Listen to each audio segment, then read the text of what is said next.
స్వచ్ఛమైన నాణ్యమైన గౌదర్పార్ పూజా ఉత్పత్తులు www.gaudarpar.com ద్వారా ఆన్లైన్ లో ఆర్డర్ చేయండి. మీ ఇంటిని దేవాలయంగా మార్చుకోండి. అమ్మా నమస్తే. నమస్తే అమ్మా, కష్టే ఫలి అంటారు. అవునమ్మా. సామెత. కానీ ఫస్ట్ వదిలేస్తున్నాం, రెండోది మాత్రమే పట్టుకుంటున్నారు కదా, గమనించారా మీరు? అవునమ్మా. ఎట్లా అమ్మ మరి? ఆస్తి మూరుడు ఆశ బారెడు అన్నట్టుంది. మనం చేసే కష్టం ఇంత, ఫలితం ఇంత కావాలని ఆశపడుతున్నాం. ఈ ఆశలు ఎంత దాకా వచ్చాయంటే మళ్ళీ మనం మూఢాచారాల్లోకి మూర్ఖత్వంలోకి వెళ్ళిపోతున్నామా, బుద్ధి నమ్మకాల్లోకి వెళ్ళిపోతున్నామా అని అనిపిస్తుంది. ఎంతో హేతుబద్ధంగా ఆలోచించాల్సినటువంటి యువతరం కూడా ఇట్లాంటి విషయాలకి లోను కావడం అన్నది చాలా బాధ కలిగించేటటువంటి విషయం. ఉదాహరణకి నీ పేరులో ఒక అక్షరం మార్చుకో, నీకు బాగా వచ్చేస్తుంది అంటే ఎట్లా మారుస్తున్నారమ్మా? పేరు మార్చట్లేదు కదా. ఉదాహరణకి నీ పేరుంది జయ అని ఉంది, జయలక్ష్మి అమ్మ, జయలక్ష్మి అని ఉంది, మొత్తం జయలక్ష్మి అని ఉంది. ఈ జయలక్ష్మిలో నంబర్ సరిగ్గా లేదమ్మా, నీ పేరు మార్చుకుంటే బాగుంటుంది, JAYYA LLAKSHMI అని రాసుకోమని చెప్పారు అనుకుందాం. ఎలా పలుకుతారు? యాకి యావొత్తి ఇవ్వాలి తెలుగులో, లాకి లావొత్తి ఇవ్వాలి మనం. అందులో మొదటి అక్షరంలో లాకి లావొత్తి ఇచ్చి పలకలేం కదా, అది ఎలా పలుకుతాం? అలా పైగా పలకడంలో మాత్రం జయలక్ష్మి అని పలకాలే గాని జయలక్ష్మి అని అనలేం కదా. అది ఎలా ఉంది, ఏదో తిట్టినట్టో కొట్టినట్టో ఉంటుంది. పోని పైగా వాళ్ళు ఏమంటున్నారు, ఉచ్చారణలో తేడా కాదు రాస్తే చాలని. అది ఇంగ్లీష్లో రాస్తున్నారు. ఇంగ్లీష్లో రాస్తే మార్పు ఎక్కడొస్తుంది? పోని ఇంగ్లీషు భాష కూడా మంచి భాషే కాదనడానికి లేదు. నేను పిలవడంలో ఏమన్నా మార్పు వస్తుందా? నిన్ను మీ జయలక్ష్మి అనే పిలుస్తా, ఇంకో పేరు పిలవలేను కదా. ఎక్కడ పోని ధ్వని తరంగాలకి శక్తి ఉంది అంటే ధ్వనిలో మార్పు వస్తే కొంచెం ఉంటుంది. కానీ ధ్వనిలో మార్పు రాకుండా స్పెల్లింగ్లో రాసి నీ స్పెల్లింగ్ని ఏదో ఇన్నిసార్లు రాయి, అన్నిసార్లు సంతకం పెట్టు, ఇట్లా పెట్టి ఇది పేరు ఇది ఎక్కువ మంది యువతరం చేస్తున్నారు. అది నాకు చాలా బాధాకరంగా ఉంది. ఇంజనీరింగ్ చేసిన వాళ్ళు, సిఈఓలుగా ఉన్నవాళ్ళు, మరి MBAలు చేసిన వాళ్ళు ఇలా పేరులో స్పెల్లింగ్ మార్చుకుంటున్నారు అంటే వీళ్ళు మరి ఒకటి రెండు తరాలు వెనక్కి వెళ్ళిపోయారా? మూఢాచారాలు ఆధునిక యుగంలో ఉన్న వాళ్ళ వీళ్ళు హేతుబద్ధంగా ఆలోచిస్తున్నారా, శాస్త్రీయంగా ఆలోచిస్తున్నారా? అర్థం కాలేదు. అదే ఇలాంటివి. ఇదే కాదమ్మా, ఇది ఒక రకం. ఇంకా ఎన్నున్నాయి ఇట్లాంటివి. జీవితం అంతా ఇదే అయిపోయింది. ఏది ఇక్కడేదో ఈ కిటికీ ఇటు మార్చు, ఈ తలుపు ఇటు మార్చు. ఆ మారిస్తే లక్షలు వస్తాయో లేదో తెలియదు, కానీ ఇప్పుడు 1000 ఖర్చు అవుతాయి. ఇవాళ ఖర్చు అయ్యే 1000 నాకు కనపడతాయి, వచ్చే లక్షలు నా కంటికి కనపడవు. మరి మేబీ నా చూపు చిన్నదేమో, నాకు అర్థం కాదు. ఒకటి అలాగే ఈ బీరువా అటు మార్చు, ఆ బీరువా ఇటు మార్చు. ఇంట్లోకి గాలి వెలుతురు రెండు ధారాళంగా వచ్చేటట్టుగా ఉండాలి. కానీ ఇవన్నీ మార్చుకుని కొంతమంది ఇంతకుముందు ఒక ఆఫీస్కి వెళ్ళి చూస్తే ఇట్లా కూర్చున్న వాళ్ళు మళ్ళీసారి వెళ్ళేటప్పటికి అటు కూర్చుని ఉంటారు. ఇటు ఎంట్రన్స్కి వీపు ఉంటుంది, వాళ్ళ వీపు చూసుకుంటూ లోపలికి వెడతాం మనం. ఏమిటండి అంటే వాస్తు ప్రకారం ఇక్కడ కూర్చుంటే నేను బాగా పనిచేస్తా అంట, అందుకని నేను నా పొజిషన్ మార్చుకున్నానండి. నువ్వు ఫిజికల్ పొజిషన్ మార్చావు కానీ నీ ప్రమోషన్ వచ్చే పొజిషన్ అయితే నువ్వు మార్చుకోలేకపోయావు. కొన్ని నమ్మాలి. వాస్తు శాస్త్రం ఉంది, వాస్తు లేదంటల్లా. వాస్తు అద్భుతమైనటువంటి శాస్త్రం. ఇప్పుడు చెప్తున్నది మనం ఏదైతే మాట్లాడుతున్నామో అది మనకి ఇబ్బందికరంగా ఉంటుంది. అవును. ఒక వాస్తు శాస్త్రంలో చెప్పింది ఏమిటంటే, ఒక తరం వాళ్ళ ఇంట్లో ఆరోగ్యంగా ఆనందంగా గడిపాక ఒక తరం, తరువాత తరం వాళ్ళు దాన్ని మార్చక్కర్లేదు. తర్వాత ఎవరొచ్చి మీకు ఏ వాస్తు తేడా చెప్పినా. ఓహో. ఒక తరం వాళ్ళందరూ ఉన్నారు, నలుగురు ఆ రోజుల్లో 5-6 పిల్లలు ఉండేవారు. అందరూ ఏదో పెద్ద పెద్ద IAS ఆఫీసర్లు కాకపోయి ఉండొచ్చు, సుఖంగా పెళ్లిళ్ళు చేసుకున్నారు, పిల్లల్ని కన్నారు, ఆనందంగా ఉన్నారు, అయిపోయింది. ఆ కొడుకు ఏదో ఇల్లు ఇచ్చారు, వాస్తు ప్రకారం ఇది బాగాలేదని మార్చుకుంటే అవసరం లేదు. అక్కర్లేదు అని చెప్తుంది శాస్త్రం. అది అది అవి చూడం మనం, అవి చూడం. ఈ చిన్న చిన్నవే పట్టుకుంటాం. మనకి ఏది సౌకర్యంగా ఉందో అది పట్టుకుంటాం. తులసి మొక్క ఏ ఇంట్లో ఏ పక్కన పెడితే లాభం, ఇది అడిగేవాళ్ళు ఉన్నారు. అంటే ఈశాన్యం వైపు పెట్టాలా అండి, వాయవ్యం వైపు పెట్టాలా అంటే దీనికో శాస్త్రం కూడా తయారైపోయింది. ఈశాన్యం వైపు పెడితే ఏదో ధనలాభం, అవునో కాదో నాకు తెలీదు, ఏదో ఇటువైపు పెడితే ఫలానా లాభం, అటువైపు పెడితే ఫలానా లాభం అని చెప్పేటటువంటి శాస్త్రం దీనికి తయారైంది.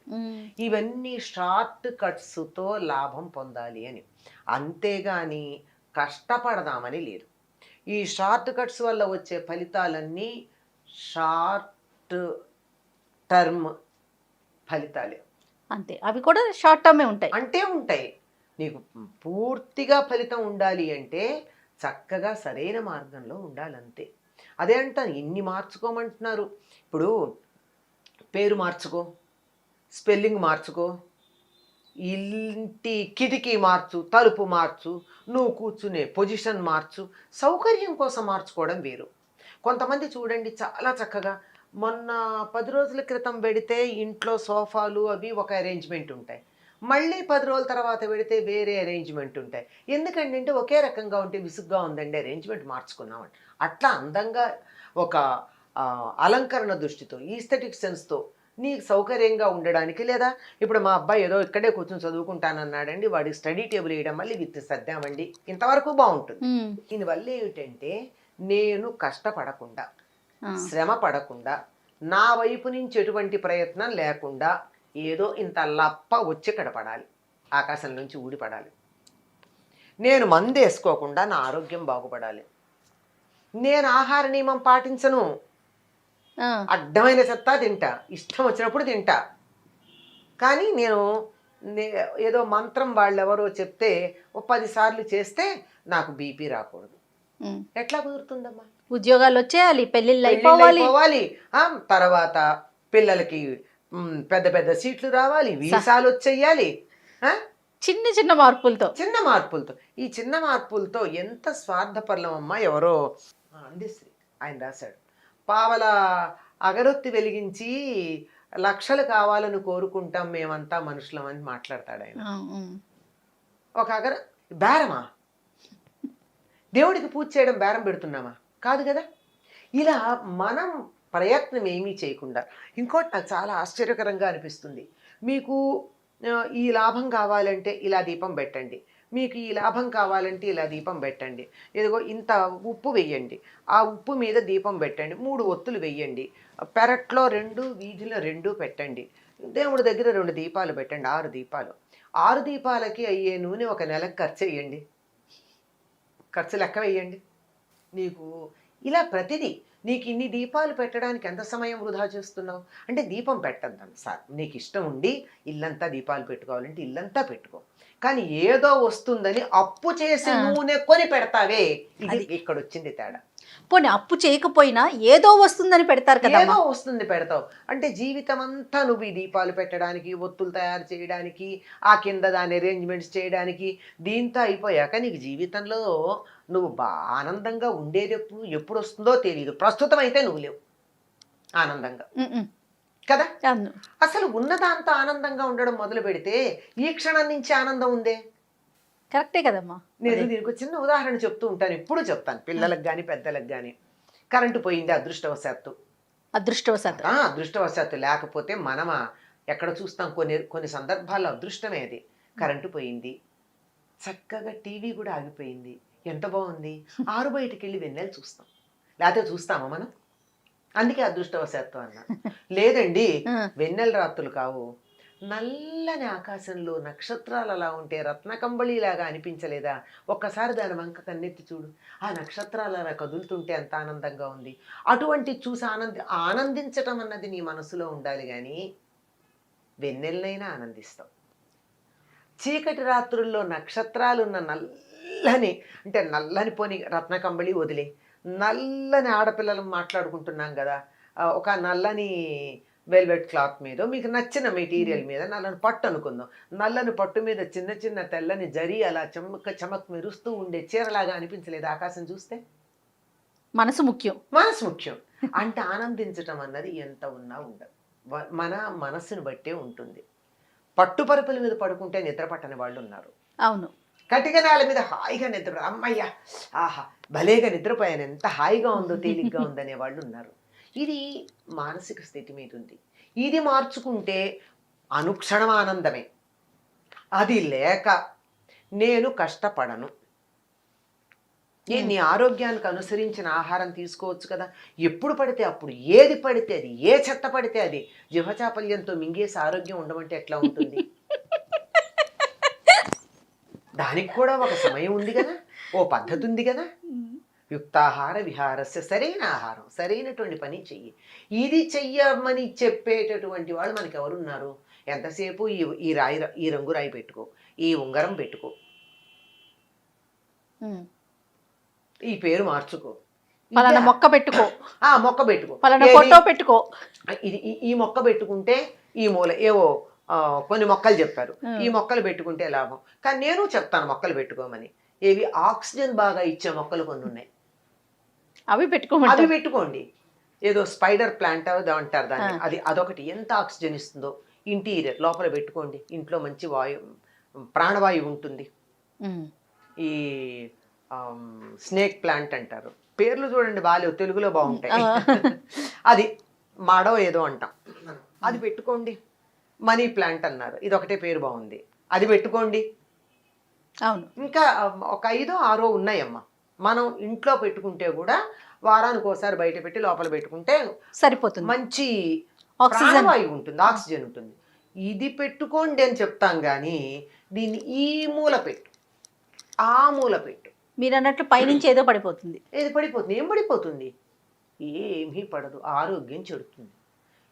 ఇప్పుడు కూడా సుఖపడకపోవడం ఉంటుంది, ఇప్పుడు కూడా కష్టపడటమే ఉంది. ఆ పడటం, కష్టపడటమే, ఏం పడతాం? హాయిగా ప్రయత్నం చేయండి. మీకు ఏదన్నా కావాలంటే ప్రయత్నం చేయండి.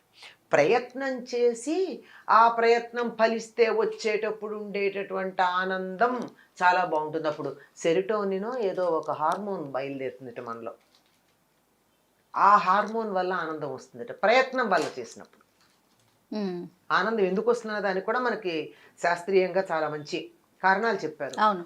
చేత ప్రయత్నాలు చేయండి. ఎప్పుడు పూజలు మానమని లేదే, పూజ చేయండి. ఎందుకు చేయాలి? చేతులు ఇచ్చాడు, చెయ్యండి. నోరిచ్చాడు, 2 మాటలు మాట్లాడండి దేవుడి గురించి. కళ్ళు ఇచ్చాడు, చాలా అందంగా అలంకరించి చూసి ఆనందించండి. చెవి ఇచ్చాడు, వినగలుగుతున్నాం కదా, 2 స్తుతులు వినండి. అంతకు చెయ్యాలి కానీ పూజ. ఇన్ని ఇచ్చినందుకు ఆయనకి పూజ చెయ్యాలి. ఇవి లేని వాళ్ళు ఎంతమంది ఉన్నారమ్మా? ఇవి ఉన్న మనం ఎంత ధనవంతులం, ఎంత సంపద కలిగినటువంటి వాళ్ళం, మనకున్న సంపదని మనం గుర్తించట్లేదే. అన్నిటినీ మించి బుర్రిచ్చాడు కదా, వాడుకోవచ్చుగా. దాన్ని వాడుకో, ఉపయోగపెట్టుకో. ఇది ఇచ్చినందుకు రోజు ఒకసారి కృతజ్ఞత చెప్పుకో దేవుడికి, నాకు ఇవన్నీ ఇచ్చావు. We are haves, we are not have nots. డబ్బు కాదు ఇక్కడ, కన్ను, ముక్కు, చెవి, నోరు, బుర్ర, బుద్ధి, చెయ్యి, కాలు, ఎన్నిచ్చాడు మనకి. ఆరోగ్యం, ఉండడానికో ఇల్లు, ఇవన్నీ ఇచ్చాడు. అందుకని ఒకసారి దండం పెట్టుకో. ఏమవుతుందో తెలుసా? అలా దైవానికి ఇచ్చిన వాటి కృతజ్ఞతతో నమస్కారం చేసుకుంటే మనకొచ్చే పరిస్థితుల్ని ఎదుర్కోగలిగినటువంటి ధైర్యం వస్తుంది. అది కావాలి. అంతేగాని నాకు కష్టమే రావద్దనుకుంటే, చీకటి పడకపోతే వెలుగు విలువ ఎలా తెలుస్తుంది? పురిటి నొప్పులు పడకపోతే బిడ్డ నవ్వు చూసే అదృష్టం ఎక్కడుంటుంది? అంతే కదమ్మా కదా. ఆ పురిటి నొప్పులు పడాలి, తప్పదు. కాకపోతే ప్రాణాంతకంగా కాకుండా ఉండడానికి భగవంతుడు అనుగ్రహం. అంతే అంతే. అంతేగాని షార్ట్ కట్స్లోన ఇవన్నీ మనం కావాలనుకునేది. మీరు అన్నట్లుగా యువత కూడా బాగా, యువతే ఎక్కువగా తయారయ్యారు. నేను బాధపడుతున్నది అక్కడే. ఇప్పుడు నా తరం వాళ్ళు ఏదన్నా ఉంటే పోనీ ఎప్పటి వాళ్ళు అని అనుకుంటాం. ఇంకా మేమే కొంత ఆధునికంగా మాట్లాడుతున్నాం ఈనాటి యువతరం కన్నా. ఎట్లమ్మా మరి మార్పు తీసుకురావాలంటే? మార్పు తీసుకురావాలంటే వాస్తవం చెప్పాలమ్మా వాళ్ళకి. వాస్తవం తెలియాలి. తెలియాలి. చెప్పేవాళ్ళు లేరు. ఈ మత్తులో ముంచేసే వాళ్ళు ఎక్కువైపోయారు. డ్రగ్స్ కన్నా ఎక్కువ మత్తుగా అయిపోయింది ఇలాంటి మాటలు. నువ్వు పేరు మార్చుకో, తెల్లారేటప్పటికి నీకు ప్రమోషన్ వస్తుందంటే, స్పెల్లింగ్ మార్చుకోమంటే. మరి నిజంగా ప్రమోషన్ మీద ఆశ ఉండడంలో తప్పు లేదు, కానీ పేరు మార్చుకోవడం వల్ల కాదు కదా. నువ్వు కష్టపడి పని చేయడం వల్ల అన్న సంగతి చెప్పాలి వాళ్ళకి. ఆ పని చేసే తత్వాన్ని నేర్పించాలి. అసలు వర్క్ కల్చర్ అనేది నేర్పించాలి. కృషి అన్నది నేర్పించాలి. కృషితో నాస్తి దుర్భిక్షం అన్నారు. కృషి అన్నటువంటి మాటకి మనము ప్రయత్నం చేయడం అంటాం. సంస్కృతంలో కృషి అన్న మాటకి వ్యవసాయం అని అర్థం, అగ్రికల్చర్. చెయ్యండి, ప్రయత్నం చేయండి. ప్రయత్నం చేస్తే వచ్చింది ఇంత ఫలితమైన ఆనందంగా ఉంటుంది. పరమానందంగా ఉంటుంది. పిల్లలు బాగా ఖర్చు పెట్టే పిల్లలకి నేర్పాల్సింది ఏమిటో తెలుసా? ₹1 సంపాదించడం నేర్పండి. వాళ్ళు దుబారా ఖర్చు మానేస్తారు తెలుసా? అవునమ్మా. ₹1 ఖర్చు ఏదంటే ₹1 ఖర్చు పెట్టమంటే అది మానరు. అది తను సంపాదించింది, అది ఖర్చు పెట్టరు గనక దాన్ని అలా చూపిస్తున్నంత కాలం వాళ్ళు జాగ్రత్తగా ఉంటారు. ఈ షార్ట్ కట్స్, ఈ షార్ట్ మెథడ్స్ ఏవైతే ఉన్నాయో వీటి నుండి, ఈ మత్తులో నుండి యువతరాన్ని పక్కకు తీయాలమ్మా. ఈ ఇంట్లో ఉన్న పరిస్థితులు వాస్తు మార్చుకోవడం, అక్షరాలు మార్చుకోవడం, రకరకాలైనటువంటి మంత్రాలు చేయడం, తంత్రాలు చేయడం, తాయెత్తులు కట్టుకోవడం, వీటన్నింటికి ఖర్చు పెట్టేటటువంటి సమయం పనిచేయడానికి ఖర్చు పెడితే సరిపోతుంది కదా. అంతే, ఫలితం కొంచెం లేట్ అవ్వచ్చు. మా నాన్నగారు అంటూ ఉండేవారు, మా చిన్నతనంలో కాపీలు రాయడం అనేది బాగా అలవాటు ఉండేది పిల్లలు. ఇప్పుడు పాపం పిల్లలకి అంత ఓపిక కూడా లేదమ్మా. నేను రాయించుతాను మా పాపతో ఇప్పటికి. అది కాదు, పరీక్షల్లో కాపీ రాయడం. ఆ పరీక్షల్లో కాపీ రాయడం అన్నది ఇంత కాగితం మీద చాలా జాగ్రత్తగా కష్టపడి క్వశ్చన్ అంతా రాసేవారు, ఆన్సర్ అంతా రాసేవారు. మా నాన్నగారు అనేవారు, ఒరేయ్ ఇది రాయడానికి ఎంత శ్రమ పడ్డావో ఆ శ్రమ చదవడానికి పెడితే వచ్చేసేది కదరా నీకు అని. కదా, అవును. ఇంత కష్టపడితే ఏమొస్తుంది? భయం, టీచర్ చూస్తారేమో. ఇది దీనికి రామకృష్ణ పరమహంస జీవితంలో ఒక చిన్న కథ కూడా చెప్తారు. ఒక ఆయన, నేను చాలా కష్టపడ్డాను, ఏదో యోగ సాధన చేశాను, అది ఇది అంటాడు. ఏమిటంటే నేను నీళ్లల్లో తేల్తాను అన్నాడు. ఎన్ని సంవత్సరాలు అంటే ఏదో చాలా సంవత్సరాలు చెప్తాడు. ఈయన చూస్తూ ఉండగా అలా నీళ్ల మీద తేలి ఇటు నుంచడు, గంగ నుంచాడు, ఒడ్డుని ఇటు నుంచట్టు వెళ్ళాడు. పరమహంస కాదు, అవతల యోగ సాధన చేశాడు. రామకృష్ణ పరమహంస పావలా ఇచ్చి గంగ దాటాడు. దాటి అన్నాడు, నేను పావలాతో చేసినటువంటి పనికి నువ్వు ఇన్నేళ్ళు యోగ సాధన వృధా చేసావన్నాడు. చూడండి ఎంత తేలిగ్గా చెప్పాడు. అవును. ఇవ్వెందుకండి, ఇవ్వా అసలైంది భగవంతుణ్ణి కోరుకోవాల్సింది వేరే ఉంది. లౌకిక జీవితంలో అయినా మనం కోరుకోవాల్సింది ఏంటి అంటే, నాకు ఎటువంటి పరిస్థితులు వచ్చినా ధైర్యంగా ఎదుర్కొని అన్నింట్లో విజయం పొందేటటువంటి శక్తిని నాకు ఇవ్వవలసిందే అని ప్రార్థించాలి తప్ప, నాకు సమస్య రావద్దంటే ఎట్లా? సమస్య అసలు అప్పుడు రుచి ఎలా తెలుస్తుంది? తెలియదు కదా. ఆకలేస్తే కదమ్మా అన్నం రుచి తెలుస్తుంది. అదే ఖచ్చితంగా అమ్మా, ఖచ్చితంగా యువతకి తప్పనిసరిగా తెలియచేయాల్సిన విషయాలు, కల్చర్ అన్నది నేర్పాలి. ఖచ్చితంగా. ఈజీ మనీ, అనాస్క్డ్ మనీ, అన్నీ కూడా గ్రాంటింగ్ వితౌట్ ఆస్కింగ్ అన్నది ఉంది. మనుషుల్ని శారీరకంగా మానసికంగా సోమరులను చేసి నశింప చేస్తుంది. అది స్ట్రగుల్ ఫర్ ఎగ్జిస్టెన్స్ ఉండాలి. అది లేకపోయా, అందువల్ల ఇవన్నీ మత్తులో ముంచేసి నాశనం చేసేస్తున్నాయి. ఇవి లేవు అనటం లేదు, వాటి వల్ల ప్రయోజనం లేదని చెప్పటల్లా, ఉన్నాయి. కానీ ఇలా కాదు, వాడే పద్ధతిలో వాడాలి. రైట్ అమ్మా. నమస్తే. నమస్తే అమ్మా.